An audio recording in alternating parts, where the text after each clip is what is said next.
يا أيها النمل ادخلوا مساكنكم لا يحطمنكم سليمان وجنوده وهم لا يشعرون.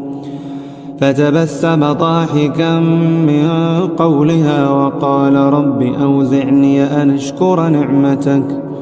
أن أشكر نعمتك التي أنعمت علي وعلى والدي وأن أعمل صالحا ترضاه وأدخلني برحمتك في عبادك الصالحين. وتفقد الطير فقال ما لي لا أرى الهدهد أم كان من الغائبين.